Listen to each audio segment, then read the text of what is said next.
Sinalakay ng mga pulis ang isang compound sa Marikina City na binagsakan di mano ng mga kargamentong ninakaw mula sa isang truck na hinijak sa North Luzon Expressway. Aabot sa 3 milyong piso ang halaga ng kargamentong na-recover, katulad ng semento, plywood at bakal. 7 suspect naman ang naaresto. May report si John Consulta. Ito na? Ito na? Labay. Oh. Dala kayo, wala tatakbo. Tatakbo. Teka, sir. Sa tulong ng kanilang asset, pinasok ng Rizal Police at Rizal Highway Patrol Group ang isang compound sa Marikina City. Dito umano binagsak ang mga nakaw na kargamento mula sa na-hijack na truck sa NLEX. Sir, baka ito pa yung told ako. Ay, hindi, teka. Ayan, tama yan. Yan, sir. Tumambad sa raiding team ang mga kargamento tulad ng semento, plywood at bakal. Kakahalaga raw ang mga na-hijack na kagamitan ng halos 3 milyong piso.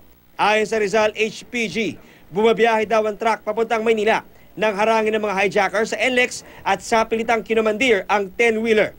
Pag nalaman nila na driver at helper na lang ang sinusundan nila sa isang madilim na lugar, doon nila binablock, then tinututukan. Ginagapos ng driver at pahinante at iabandon sa isang lugar. May kausap na rin sila kung sinong babagsakan, ibinebenta agad. Napag-alamang dating driver daw ng kumpanya ang isa sa mga hijacker, kung kaya kabisado ang kanilang ruta at kargamento. Isang SUV ang nakita sa niraid na lugar. Gamit daw ito ng 7 inarestong suspect na pinangungunahan ng leader na si Vincent Cayetano. May sticker pa ng Malacanang para raw makaiwas sa huli. Isa sa ilalim sa macro-sketching ang SUV para malaman kung nakaw din ang naturang sasakyan. Kakasuhan ng hijacking ang mga arestadong suspect. Naharap naman sa paglabag sa anti-fencing law ang pinagbagsakan ng nakaw na kargamento. Kahit ilan po kami, kahit kakaunti ang aming power, kapag tawag ng tungkulin, kami po ay action.